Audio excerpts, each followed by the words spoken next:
Chicago neighborhood in an argument escalated into gunfire. Winnie Dorsch is live at Stroger Hospital with more. Winnie? Good morning. Well, all three men were taken here to Stroger. As you mentioned, police say this all stemmed from an argument. Now, a 25-year-old man is dead. 2310-4, we're getting multiple calls of shots fired. 1642 on Fullerton. We need like 2 ambulances. It seems like 2 people have been shot over here. The call came in just before 2 a.m. this morning on the 2000 block of South Carolina. According to police, the three men were arguing. Moments later, they all started shooting at each other. They were transported here to Stroger, and that's where that 25-year-old man was pronounced. As for the other 2 men, both are 32 years old. At last check, one is in critical condition, and the third man is in good condition. Now, it appears that this shooting happened outside of Camino's bar. It was just closing. We confirmed it was closing up at 2 a.m. Witnesses inside the bar told me they heard those gunshots go off. I'm live here outside Stroger Hospital. Winnie Dorsch, WGN News. Well, flags across the U.S. will fly at half staff for the next 30 days as the nation mourns the loss of the only president in American history to reach the age of 100, Jimmy Carter. Unfortunate out of the gate on this Monday morning, but you are waking up to a homicide investigation. Our Andrew Nomura on location near Jones and Charleston. Andrew, what have you found out? Well, information is limited, but what we've gathered so far from the watch commander is that in the wee hours of this morning that apparently there was a road rage incident here in the Alta Charleston Boulevard area. The scene has since been cleared, but this is video of how things looked like earlier. This video is shot by our very own Evan Shriver, apparently on his way to work this morning. But this area was closed for hours as police worked their investigation. This information surrounding this road rage incident is still pretty preliminary, and information is limited as far as suspect information and victim information. But we've had a few cases of road rage incidents here across the valley, especially during this month. Earlier this month, you might remember that 20-year-old woman shot that 50-year-old Uber driver in front of the Palazzo earlier on this month. Of course, that was something that police made sure that they came out and said, hey, you guys might have to just calm down a little bit. What's the deal? What's the deal? Congestion and road work on the roadways, but please keep your calm and cool during this Richard, time. I'm about to show you how to play with this algorithm real quick. I'm about to show you how to play with the algorithm real quick, G. Just hold on. On news3lv.com. Kip? Thank you for the latest, and it is really difficult to take in that this could be a road rage incident. We've had too many of these. All right, thank you very much, Andrew.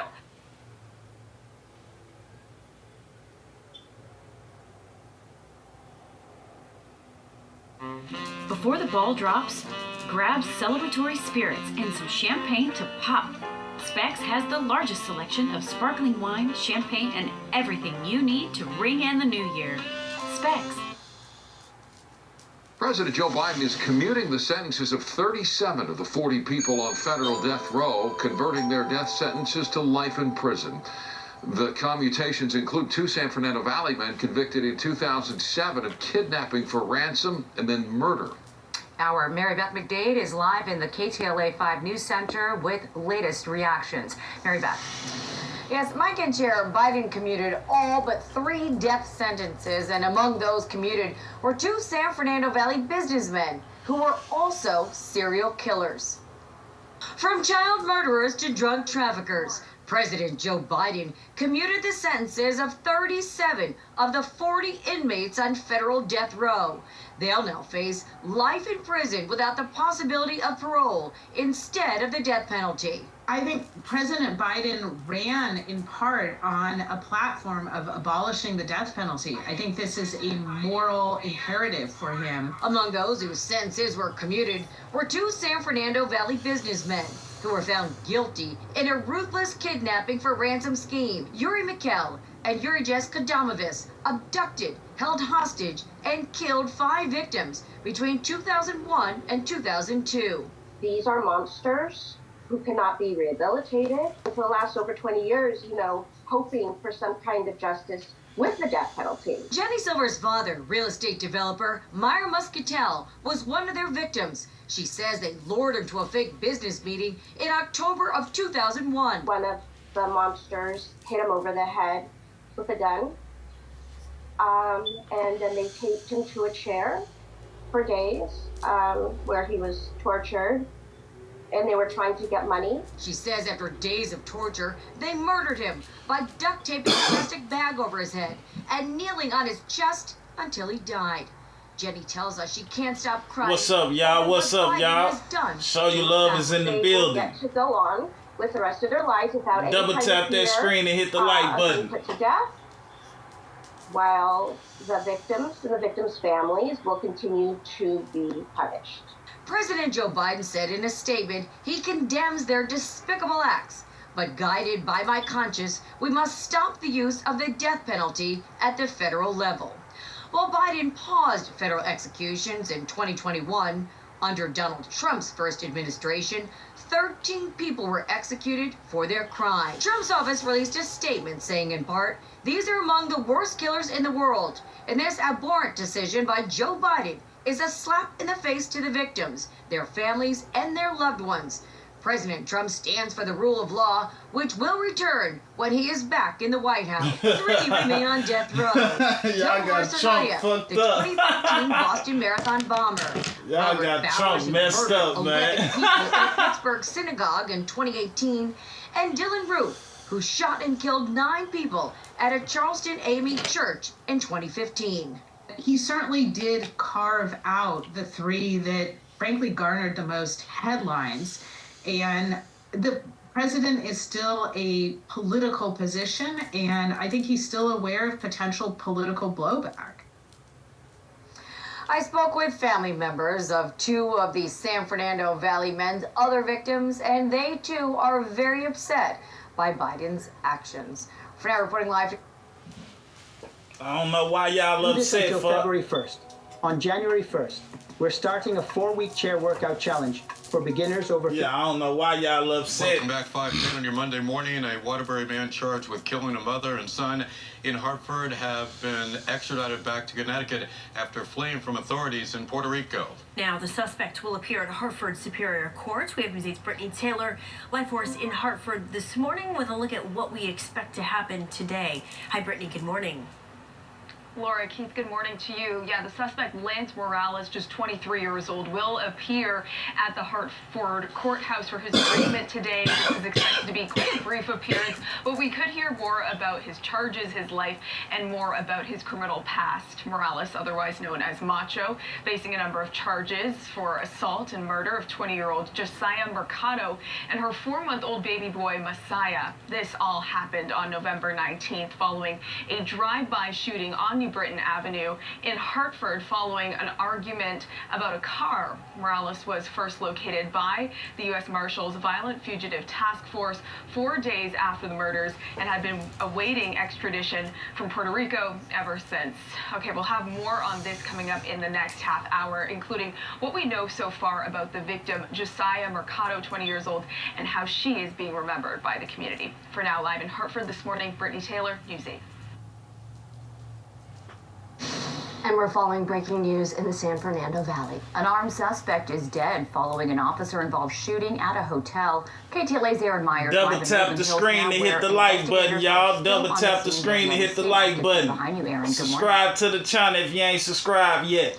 Good morning, Lauren. Good morning, Annie Rose. This happened shortly after 10 o'clock last night, and investigators, detectives, they are still here. They have confirmed this was an officer-involved shooting, and they did find a weapon here at the scene. You can see behind me, though, the investigation taking up part of Ventura Boulevard, which is closed from about Canoga to Don Pio, and the investigation seems to be centered around the Vantage Point Inn, that motel. We can get in some video, though, from last night, shortly after this all unfolded, a large LAPD presence after the shooting. What we know so far is around 10:15 last night, Topanga Division officers, they responded to a radio call for a man with a gun at a motel. That motel is located on the 21,700 block of Ventura Boulevard. When officers arrived at the scene, they found the armed man with what they believe was a rifle, and that's when an officer-involved shooting occurred. After that shooting, the suspect is said to have ran from officers, so a perimeter was set up at that time. We are told, though, they did find that suspect. Later, that suspect was deceased, though, at that motel. Now, investigators say SWAT came out, Canine, they came out as well. They are the ones who found them at the motel. They found that man suffering from gunshot wounds. He was pronounced dead at the scene. His identity not known at the time. Now investigators say they will be looking at video, things like that, to see exactly what happened. Take a listen. We're still at the very early stages of this investigation, as detectives still have video and physical evidence to collect and analyze, and witnesses and the officers involved to interview. Now, once again, they do think they will be out here for several hours, so part of Ventura Boulevard is closed around the motel. We know that nobody else was injured at that motel, and no officers were injured either. Reporting live here in Woodland Hills, I'm Erin Myers. I'll send it back to you in the studio. I joined the IB, though. Hey, double tap the screen to hit the like button, y'all. Double tap the screen to hit the like button. The Department of Rehabilitation and Corrections held a press conference today to discuss the attack by an inmate that killed a corrections officer on Christmas Day. Director Annette Chambers-Smith answered what questions she could involving the death of Andrew Lansing after being attacked by Rashawn Cannon on Wednesday morning. Cannon is from Lima and had been in prison since 2023 after he was found guilty of felonious assault and a weapons charge in Allen County. The director said Lansing wrote a conduct report on Cannon in April of this year, accusing him of disrespect, threats, and disobedience of a direct order. Cannon was found guilty of 2 of the 3 charges. Lansing elected to work voluntary to overtime on Christmas. He was in a small structure in the middle of the yard at Ross Correctional that correctional officers used when the attack happened. Cannon's unit was released to go to the dining hall, which is why he was on the yard. He veered away from going to the dining hall and instead went to where Officer Lansing was working and attacked him brutally. Inmate Cannon, who did this, is just pure evil. Chambers-Smith says no weapons were used in the attack. She added all the positions at the high-security prison were filled that morning, but the prison system in Ohio is experiencing about an 8% shortage of workers overall. The autopsy report has not been released yet. The Ohio State Highway Patrol's investigation is ongoing. The grandfather and his grandson are in the hospital after being hit by a car leaving a very popular holiday event near the Missouri Botanical Garden. Yeah, and we have our Mercedes McKay, who is live here at police headquarters. Mercedes, what are we learning about the driver and the 2 people hurt in this? Michelle and Diamond, well, this morning we do know that the 64-year-old man is in the hospital in critical condition, and that 3-year-old boy is being evaluated for his injuries. Now, as y'all mentioned, the grandfather and grandson were leaving Missouri Botanical Garden's popular holiday event, Garden Glow, when they were hit, so it's just incredibly scary for this family. Now, as for the driver, police do tell us that they remained on the scene. Take a look at this video. This was video from the scene just last night. So this all happened just before 8 o'clock on Vandeventer at Shaw. The driver of the car told police he stopped to let other pedestrians cross at the intersection and then continued on, not seeing the man and boy who were hit in the crosswalk. Now, a witness told 5 on Your Side she thought the driver was speeding. She says while they waited for the police, more pedestrians almost got hit. The silver car also had significant front end damage and a cracked windshield. Now, Diamond and Michelle, this actually all comes just 1 week after 6 people were injured after being hit by a car outside of Ted Drew's in South St. Louis. So coming up our next half hour, I'll tell you what the city's plans are for traffic improvements. Live in downtown St. Louis, Mercedes McKay, 5 on Your Side.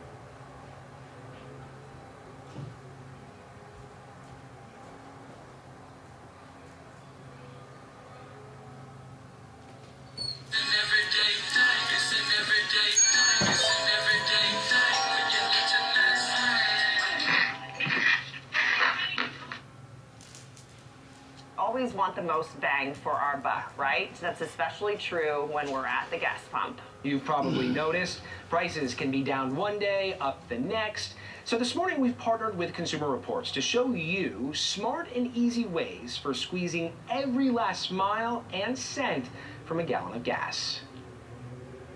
We can't control the price of gasoline, but we can control the type we buy and how we use it.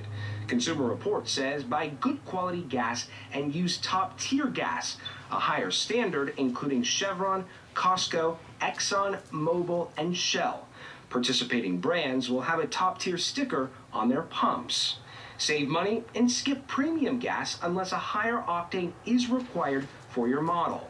For both convenience and safety, keep at least half a tank of fuel during cold winter months when there's a risk of shortages, like when a major storm is imminent. This also goes for holiday road trips when roads can be congested and slow moving. Check tire pressure. It drops as temperatures drop. Lower pressure than recommended on your door jam sticker can affect safety, tire longevity, and fuel economy. Here's a heads up on Eco Mode. Consumer Reports experts are underwhelmed with the feature. It's not a magic button. We found no fuel economy benefit using Eco Mode for city and highway driving. Its true ability is to encourage frugal driving behavior. Drive evenly, avoid hard acceleration, and braking whenever possible. Pay attention to aerodynamics, remove roof racks when they're not being used. And finally, check gas prices online. Apps and websites such as Gas Buddy can show local gas prices, making it easy to find good prices in your area or if you need to travel. Gas stations off major highways and away from city centers, as well as warehouse stores and travel centers, tend to have better prices. And one more tip for you, don't top off your tank. I know it's hard. Adding more fuel after that gas pump clicks, you know that noise. Once it clicks off, this can cause more damage and it could leave you with a big repair bill. For me, I need it's about the dollar, right? It's about exactly. Rounding up, right. Or at least having a whole number. Trying to get to 0, 0. Hello, everybody. I'm Heather Hayes. And I'm Steve Eager. It's 9 o'clock. Police in Grapevine announced 7 arrests in what they call a multi-million-dollar theft operation. 7 people were arrested in this investigation that started in May after thieves cut a hole in a warehouse and stole nearly $500,000 in products. The investigation revealed a larger operation that covered several North Texas cities. Fox 4's Amelia Jones is in Grapevine tonight with a look at how police captured the suspects. Amelia. Steve, Grapevine police believe the group has been active for at least a year. When police learned that other cities reported similar crimes, they were able to put the pieces together and arrest them. On Monday, Grapevine police announced the arrest of 7 men they say burglarized warehouses across North Texas. The group targeted warehouses that stored high-end electronics like cell phones. In May, Grapevine police said the suspects hit a warehouse and stole $500,000 worth of Ray-Ban sunglasses and VR headsets. What are you doing on property? Surveillance video from inside the warehouse shows one of the suspects putting boxes through a small hole in the garage door. With this specific group, and the methods vary a little bit, but I mean, there's only certain many ways to get in, but they specifically were cutting holes in those garage doors. The group also stole a box truck next door to the warehouse to stash the stolen goods and get away. Grapevine police compiled all their information and sent it out to neighboring departments. Detectives in Plano, Coppell, and Fort Worth reported the same types of burglaries in their cities. So they just know their equipment, so I think they get comfortable with what they're doing and how they're doing it. Police were getting acquainted with the group's patterns as well. Detectives used surveillance video and drones to track the suspects' movements. They also tracked license plates on certain cars believed to be involved and the stolen box truck. So we know that they have these lookouts, so we ourselves do the same type of surveillance or counter surveillance on them. Knowing that they had targeted areas, we would go out at night and surveil them. In August, Grapevine police tried to intercept a burglary in progress. The suspects got away, but one was caught later that night. The other arrest happened between August and November. Cell phone records played a key role in connecting the suspects to the crimes. In this specific case, those are the people that we could specifically link physically and parts either as a lookout or being involved in the theft or being involved in the disbursement after the theft. The 7 men are all facing felony charges for engaging in organized criminal activity. We're ecstatic that we can, get one for the good guys and put these people in jail, hopefully for a long time. Grapevine police say the group stole $10 million worth of items. Police are not actively searching for any other suspects. What's going on? You guys got someone? Where? Brinks truck came to empty out the ATM. Somebody shot the Brinks. Where are they at? Okay, we don't know. Shop Texas' largest selection of sparkling wine and champagne. Specs, the fun starts here. 2 people, including celebrity chef Tobias Dorzan, were shot in a robbery in Maryland. Former NFL running back turned restaurant owner and television chef Tobias Dorzan is in the hospital following the violent attack. Police say as Dorzan and an unnamed female companion were returning from dinner, they were ambushed by 5 people. 3 of the suspects were armed with semi-automatic handguns and 1 with a rifle, according to Maryland's Hyattsville Police Department. Chef Dorzan owns Huncho House and 1123 by Chef Tobias. He has been regularly featured on the Food Network and ESPN. Dorzan remains in the hospital. He thanked the community for their prayers on social media, saying, "I'm still here. See y'all soon." The condition of That's crazy. They done shot the Closer to home, chef. a gunman on the loose this morning as police investigate a deadly shooting. He's shining too hard. At least 1 person was killed here after somebody opened fire. Local 10's Hannah Yashidi joining us live in Lauderhill. Double tap the screen to hit the like button, y'all. Good morning, Hannah. Good morning, Andrew. This shooting happening last night right outside of the Cypress Grove Apartments in Lauderhill. A sergeant telling us the man was shot multiple times and he died from his injuries. Around 8:50 last night, officers were called here to the area where this shooting happened on the 4200 block of Northwest 19th Street in Lauderhill. A body of a man was found on the street right next to the Cypress Grove Apartments. A sergeant with the Lauderhill Police Department says the man was shot many times. When first responders got here, the man was dead, the body covered in a blue tarp. Throughout the night, crime scene investigators and detectives were seen gathering any evidence left behind. Some of it placing it inside these brown bags to analyze them. Around 5:30 this morning, the body of that man was taken away. A sergeant with the department says right now the reason why this shooting happened is not known. And officers are still looking for the shooter or the people responsible for this shooting that left 1 person dead. If you have any information about this specific shooting, you're encouraged to call the Lauderhill Police Department or the Broward County Crime Stoppers. And that phone number for you to call subscribe right to the there channel if at you the haven't bottom of your subscribed to screen. the channel We're live yet. in Lauderhill, Hannah Yashidi, Local 10 News. Hey, subscribe to the channel if you haven't subscribed to the channel yet. Double tap the screen to hit the like button. Has forever changed another Milwaukee family. A 14-year-old boy is dead after a teenager shot and killed him this weekend. Aaron Maben talked with the victim's mother about what went wrong. The pain can't be taken away. To understand this mother's heartbreak, you have to meet the son she lost. Brian loved his family. He was really big on family. That's my son. Camille Everett says her son, Bryant Triplett, died after a shooting near 21st and Concordia. He was just 14. He wasn't in the streets. He was a homebody, a gamer. Everett says another teenager who Bryant knew got their hands on a gun and fired the fatal shot. It was a kid playing with a gun. They was at a friend's house, and my understanding was it was a gun, and the gun was pulled. Police are only saying the circumstances leading up to the Saturday night shooting are under investigation. Officers were back in the neighborhood Sunday morning, piecing the case together. We do know police arrested the 18-year-old suspected shooter. I've been knowing him since he was like 7 years old. So I just feel like it wasn't on purpose, but He shouldn't have been playing with a gun. It has been a violent end of the year for young people in Milwaukee. On Christmas Day, 2 teenagers died in a shooting at 37th and Scott.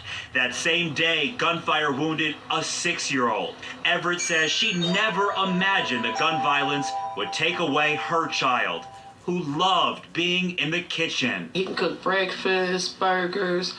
Bryant could really cook. Bryant. Subscribe to the channel if you ain't subscribed to the channel yet. Double tap the screen to hit the like button, y'all. Police reminding the public about a recent trend that they've only seen get worse as time goes on. They say over the last couple of months, criminals have been targeting houses and stealing copper downspouts. 8 News reporter Alexis Bellamy live at police headquarters. And Alexis, how big of an issue is this? Well, Heather, Eric, officials tell me that people are stealing these downspouts right off of people's homes because that mechanism is made out of copper and it can be valuable. Earlier today, I spoke with Sally Bacon. She actually captured the moment that someone ripped her downspout right off of her home. Take a look at this. If you look in the bottom left-hand corner of your screen, you can see that person. They're trying to twist that downspout out of its connection on the roof there. Bacon says that this happened at the end of October. However, the problem is persisting. Police say it's not only in the Fan District, but areas like the Museum District as well. Richmond police posted a safety reminder on their Facebook page after 2 men were caught there on camera stealing copper downspouts. Bacon believes there is a solution to the problem, stemming from what happens after the spouts are stolen. I am surprised that it's still happening. I think the problem lies with the people that are buying the stolen goods, but they are the issue.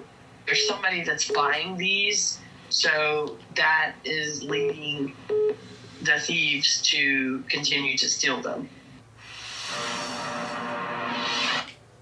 That's crazy. Going only on 10. Another arrest made in the murder of a young woman, her body thrown from a car. Now the suspect has been caught miles away in another county. Local 10's Rosh Lowe joins us live from Hallandale Beach with the exclusive. Rosh. Yeah, he was caught in Port St. Lucie, and according to Hallandale Beach police, they've been looking for this guy for quite some time. I want to begin this by saying this was just a vicious crime. A young woman, say police, shot and thrown from a car. For months, as I mentioned, they've been looking for an additional suspect, and now police say they have their man. The surveillance video shows the crash. Prior to that, inside this car, say cops, was a 21-year-old woman who was shot and then thrown out of the car, and she would lose her life. Several months ago, police made one arrest, and Hallandale Beach police have been looking for this guy, Joshua Jennings, for some time in connection with the March murder of Makisha Johnson. They found him in Port St. Lucie. Shortly after the March 5th murder, we spoke with her sister, Michelle. She was just an innocent victim. Yes, she was an innocent victim whose life was just taken away at the age of 21. Jennings' arrest follows the earlier arrest of Omar Simpson. Police say there was a dispute over reportedly stolen items that escalated. Makisha was at a party in Hollywood. Surveillance footage captured Johnson being thrown from the car along Pembroke Road. 2 people fled the scene after the crash, according to investigators. Jail records show Jennings is facing a premeditated first-degree murder charge and will be extradited to the Broward County Main Jail. Simpson is also facing a premeditated murder charge, being held with no bond. I can't say no more, sorry. Back in March, Michelle overcome with emotion. And today, when we reached out, family says they're still hurting. A young life taken and thrown on the side of the road. And now the news of a second arrest.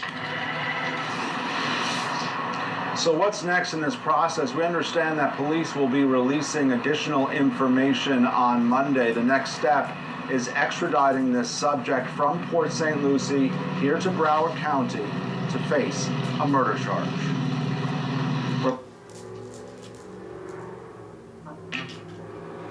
Subscribe to the channel if you ain't subscribed to the channel. Double tap the screen to hit the like button. And more dead and injured wild parrots have been discovered in the San Gabriel Valley as the search continues for who's responsible for this trend. Now, authorities are also trying to figure out why these birds are being targeted. KTLA5's Jennifer McGraw joins us live in Pasadena with this story. Hi, Jen. Hi, Court. Hi, Rick. Yeah, the latest incident happened in El Monte. Police actually discovered the birds inside of a kennel. But this is happening all over multiple cities across the San Gabriel Valley, and the Pasadena Humane wants the public's help. We keep hearing these horrible stories of these birds getting mutilated, and to know that as a human that's doing it is it's devastating. Beloved wildlife rescuer Cleo Watts is heartbroken and horrified that once again local parrots were found suffering, this time in a makeshift birdcage left on railroad tracks in deplorable conditions. 3 of them had to be euthanized immediately, multiple fracture. To that warning from the FBI to iPhone and Android phone users. This is about the security of your communications. ABC's Alexis Christophorus is here to explain. Alexis, there's a lot of debate between iPhone and Android users, but this is actually serious. This is big time serious. You're right. Look, texting is a way of life, right? It's sort of second nature for us. Well, now the FBI is warning that if you are texting between an iPhone and an Android, the Chinese government may be able to see your messages. U.S. officials say the Chinese have hacked their way into the SMS system that sends those green bubbled text messages between users of different phone systems. So to keep your text messages safe, cybersecurity experts are recommending using encrypted programs like WhatsApp, Signal, or Telegraph. There are lots of them out there. They also recommend using a cell phone that automatically receives those operating system updates, and be careful not to text sensitive personal information like social security numbers, credit card info, or your passwords. Of course, a foolproof way to protect your texts is just to pick up the phone and call, right? We just don't do that anymore. This FBI warning comes after the White House said a global cybersecurity attack occurred this summer in which they say Chinese hackers breached at least 8 telecom companies, including AT&T, Verizon, and T-Mobile, in order to spy on top U.S. political figures. U.S. officials say they are still trying to help those telecom providers get the hackers off their networks. They don't have a timeline for when that will happen. Guys? So the hacker... And there's a new scam making the rounds. It's called smishing. Fox 11's Chelsea Edwards is live in West LA with tips to not get scammed. Chelsea? Subscribe to the channel. Really weird, Double right? tap So the screen and hit the refers like to button. Scams, phishing that come through text. Now, I have received these things. Many of my colleagues have received these things. Even the expert that we talked to tonight about this, she's gotten them as well. The USPS now issuing a warning. Holiday cards, Christmas presents, Hanukkah gifts. It's the time of year when almost everyone seems to be sending or expecting mail and packages. And scammers are unfortunately taking advantage with smishing or phishing through text. It's an attempt by fraudsters to get personal identifying information, or PII, from customers. They might send a text message that looks like it's a legitimate text message from the Postal Service containing a link. Now, we're warning folks, do not click on that link. It is not a legitimate message from the Postal Service. Many look like this, and they appear to be going out to a lot of people. I got one this morning. I forgot what it was, but it was something that really ordered, and it was like matching. The trick is the phone number was not like matching what we normally get, and it came from a foreign country. You were suspicious right away. Straight. And then report junk, delete, gone. I think the worst part is not knowing if it's real or not, and feeling like you have to validate it. If it's for work, you're checking in with your IT department or whoever you need to check with, so definitely annoying. Experts say there are several things recipients should do. Don't respond, even if the message offers a text stop option. Don't click on any links, delete any suspicious texts, and block the phone number. The Postal Service does not solicit any information from its customers. The U.S. Postal Inspection Service is actively investigating who's behind the smishing scams, and you can help by reporting them to spam@uspis.gov.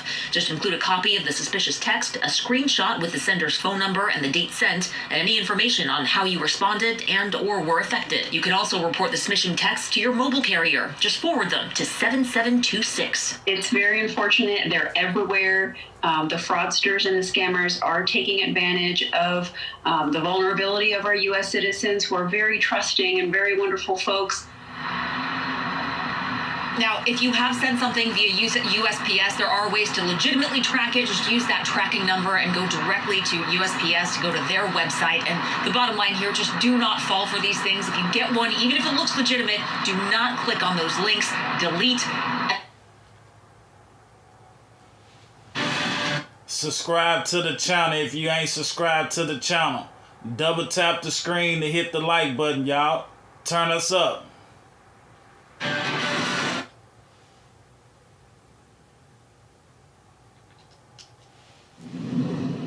Welcome back. Holiday sales are at record levels this year, and all of that buying means more returns. But before you head back to the store to make an exchange or a return, it's important you know what your options are. I spoke with a Utah man who found himself in trouble with the law for what he thought would be a simple return.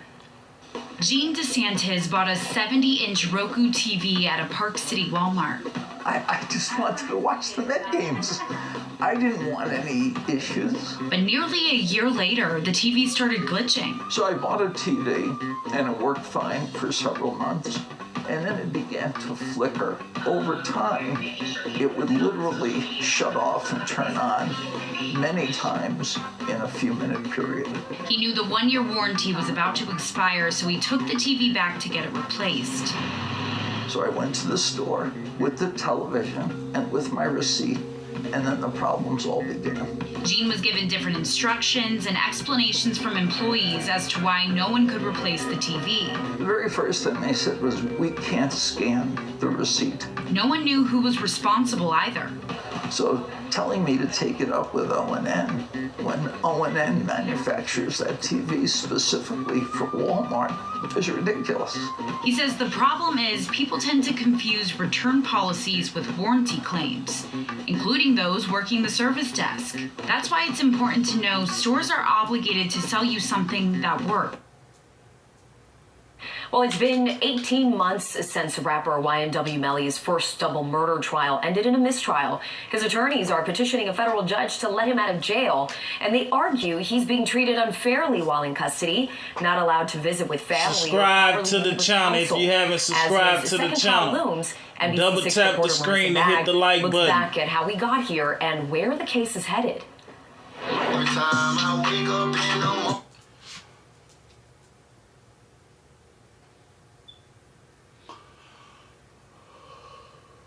Years, the rap artist, whose real name is Jamel Demons, has been in jail accused of killing two longtime friends in 2018.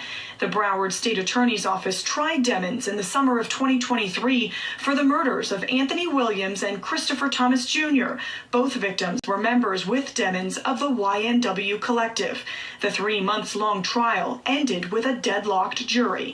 What if we can't come to a decision? Question mark. The judge declared a mistrial. The snag, attorneys say, one juror who favored Demons refused to convict him and convinced two others to vote not guilty. You know, the hard part of a mistrial like this is the state has showed their cards, for lack of a better term. They showed their strategy, they showed their good facts, their bad facts. That being said, so did the defense. Prosecutors allege Demons shot and killed Williams and Thomas Jr. in an SUV in October of 2018 after the group left a recording studio. They claim Demons, along with co-defendant Cortland Henry, staged a drive-by shooting in Miramar near the Everglades and told police they were all victims.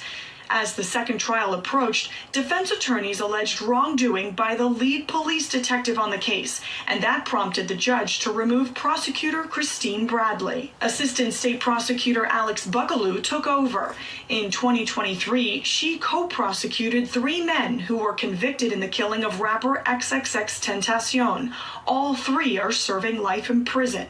Another October surprise, Broward Sheriff's deputies added a charge of tampering with a witness against Demons. Detectives allege Demons tried to influence witnesses in his double murder case to withhold testimony or not show up to court to testify. Weeks later, the entire case came to a standstill. The judge granted a motion to suppress evidence, prohibiting prosecutors from using this promotional video made about Demons' life. The state immediately filed an appeal, sending the issue up to the appellate court system. Demons' second double murder trial is slated to begin in September of 2025. If he were convicted, he could face the death penalty. Reporting in Fort Lauderdale, Marissa Bagg, NBC6 News. Subscribe to the channel, y'all, if y'all haven't subscribed to the channel yet. Double tap the screen to hit the like button. Turn us up on the likes, man. Turn us up on the likes. Turn us up on the subscribers. Questions, and unfortunately, deputies really are not saying what led up to the couple being shot and killed inside their own home. The couple had been together for decades, but now they leave behind a community and loved ones who are completely devastated. Subscribe to the channel. Subscribe to the channel. Tragedy.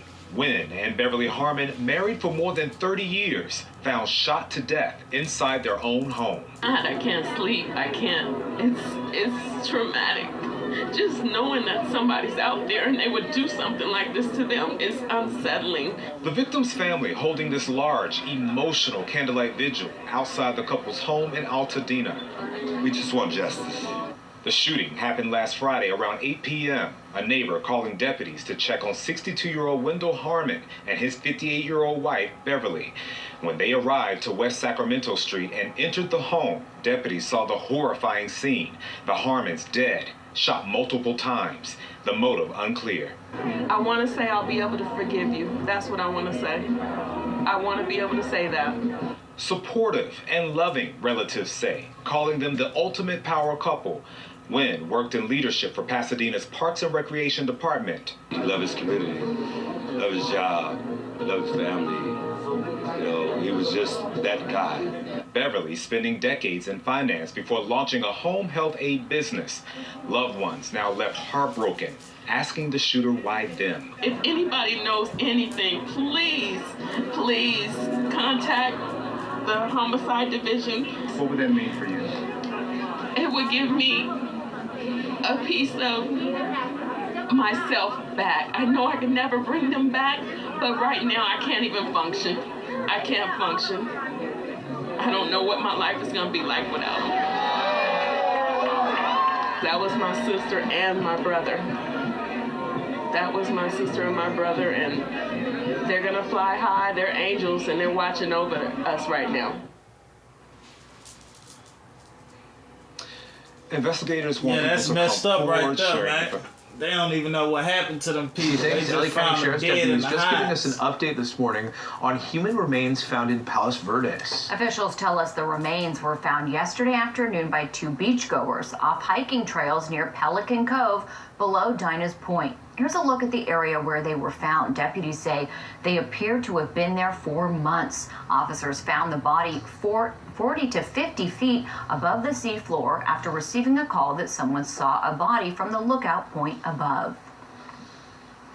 He called Lomita Sheriff's Station. LA County Fire Department responded, as well as the deputies. A couple of months. They made their way down the canyon to the body. Determined it was a human body and pronounced it deceased on scene in an attempt to determine the cause of death, whether it's a slip and fall or some sort of foul play. We'll continue to follow this developing story and bring you more as soon as we get it.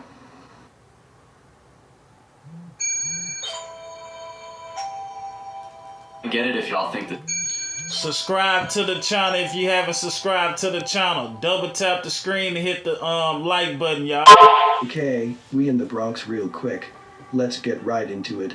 An investigation into a major narcotics distributor resulted in the seizure of approximately 12 kilograms, more than 26 pounds of cocaine from an apartment in the Norwood neighborhood of the Bronx.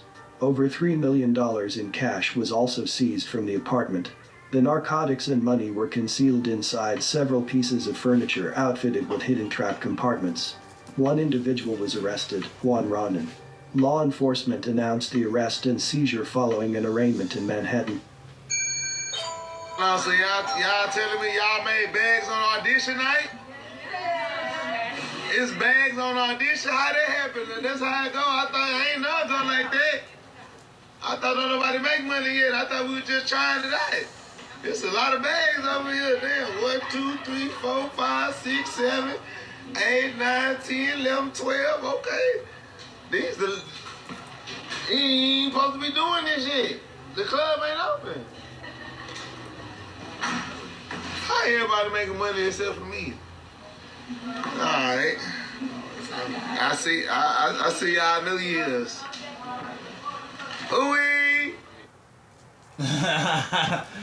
That whole South's got the Dallas goddamn police are strip searching for a club driver jumping. and passengers who ran from the scene of a crash that sent another driver flying from his car, killing him. This happened after midnight along Northwest Highway in Turtle Creek. NBC5's Keenan Willard Salute everybody coming through. Subscribe to the channel. Double tap the screen to hit the like button. I'm glad I didn't hear it. Cell phone video shows the aftermath. Dallas police saying a man was ejected from this car and died after another car crashed into him and that driver and their passengers ran.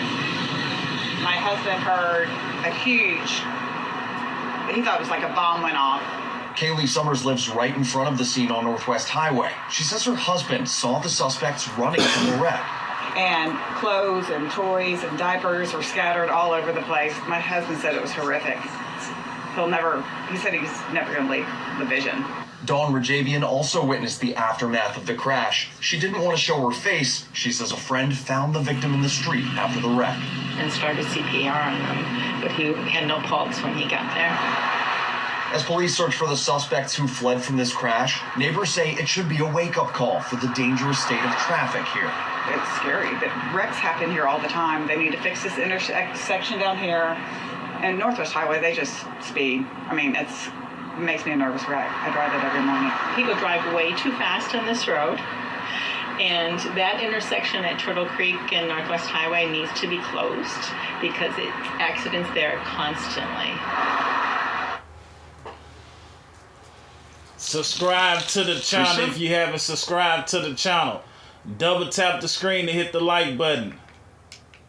Well, 2024 is winding down and we are just days away from a brand new year, and get ready for some new laws too for next year. One of the most high profile is the end of vehicle safety inspections in Texas. Larry Collins explains what you need to know and how to be prepared. The new laws getting all the attention and the headlines this new year are all surrounding your vehicle. Starting on New Year's Day, non-commercial vehicles will no longer need safety inspections before registration, but keep in mind some will still need emission testing. That will depend on where you live, and all vehicles will still need to be registered. There is a $7.50 inspection program replacement fee. A new vehicle will still need a $16.75 replacement fee. Lawmakers say that fee will replace the revenue that was once coming from your inspections. That money used for construction and state highway expansion. There are some counties, though, that will still require emission testing. The ones in North Texas are there marked on this map. They include Dallas, Tarrant, Collin, and Denton counties. Not expected for his next prison release until the year 2030. Subscribe to the channel. Double tap the screen to hit the like button. Rayshawn Cannon stated the gunman has a problem with drugs and alcohol and a high risk of reoffending. In and out of lockup since he was a kid, Cannon asked a judge for an early release from a nearly 10-year sentence in 2020. He was in for 3 robberies and stealing money from his own uncle while pointing a gun at his uncle's head.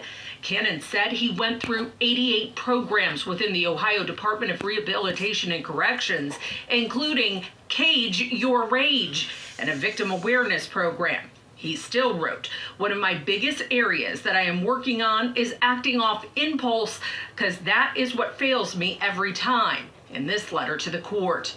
That early release was denied. But Cannon committed more crimes just 2 years later while on probation. Police stated Cannon hit a young woman in the face with a gun, breaking her nose, loosening teeth, and splitting her lip with a half-inch gash.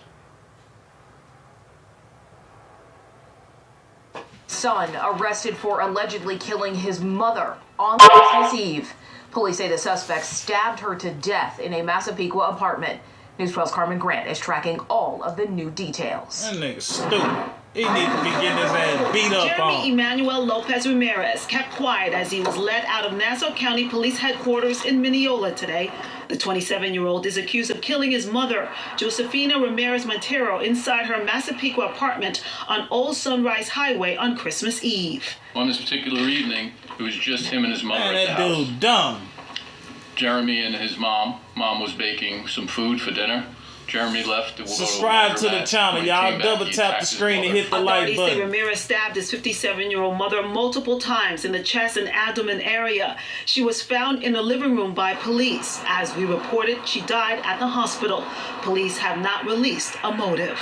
Unknown what provoked him to attack his mother, but based on his history and his violent nature, anything could have set him off. Nassau County Police say Ramirez has a lengthy criminal history dating back to 2018, which includes attempted murder, assault, and criminal possession of a weapon. He's been arrested for assault, second, criminal possession of a weapon, where he beat somebody with a hammer and a belt. Authorities say he was released in January of this year after serving between 1 to 3 years behind bars. They say his mother took him in. Police say there was no reports of domestic violence abuse inside the Massapequa home. Neighbors were shocked to hear what happened. I think it's a horrible thing that a son could do something like that to his mother. Neighbors are probably feeling much relief to know that they can walk now without having to worry that this person is captured. Carmen Grant, News 12 Long Island. Ramirez. Yeah, they stupid.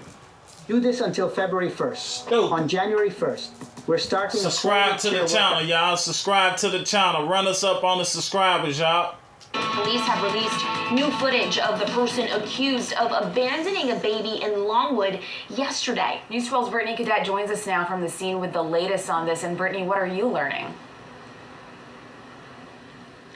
Yeah, Ellie Saida, good morning. This is the video that you see right now that police have released, and it is of the person that they're searching for in connection to an abandoned baby. Now, as you can see right here, the video shows that a person has a green reusable bag in their hand, and inside of the bag you can see lies a bundle of blankets.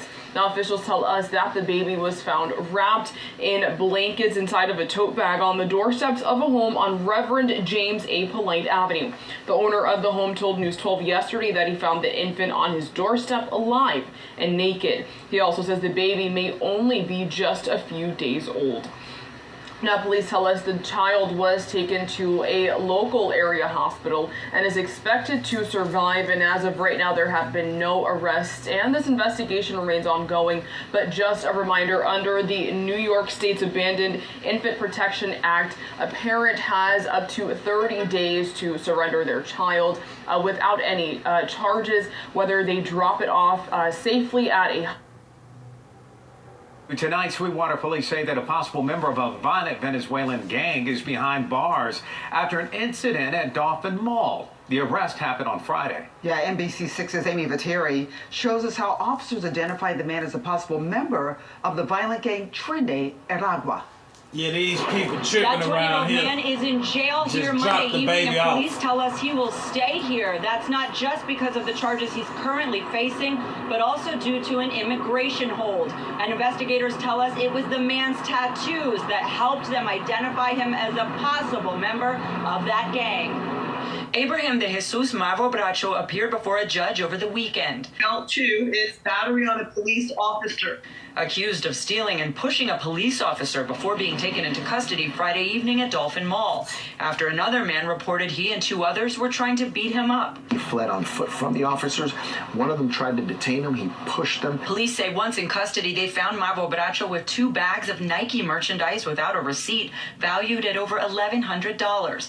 But officers also noticed the 20-year-old's body art. The tattoo that caught their attention. They say these images from his arm, specifically this one depicting a clock with a rose, are associated with the Venezuelan street gang Tren de Aragua, or TDA for short. Once he saw that and he saw that there was an identifier, he asked them, and he of course claimed that he is not affiliated with it, that he just likes the tattoo, and that's why he has it on. But police say federal immigration and customs enforcement agents also wanted to speak to Marvo Bracho. We learned from them that people don't get these tattoos just because they look nice, because nobody wants to be affiliated with them. Police say agents told them he was supposed to be in Chicago, but had removed an ankle monitor issued by U.S. Customs and Immigration Enforcement when he entered the country.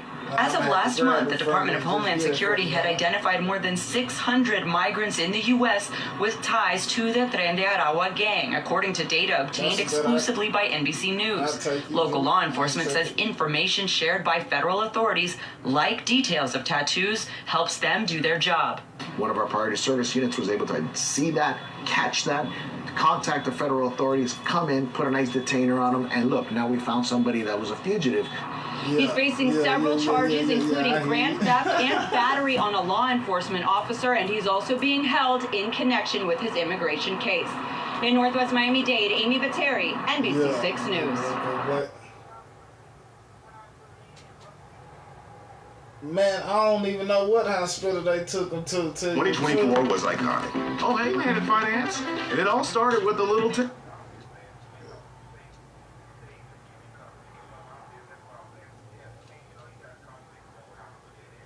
Yeah, I don't know what that nigga at. It's not an easy task, and many people will travel far from home to reach their goals with the risk of it just not working out. Colway News Now's Nick Doyle has this story. Yeah, I hear you.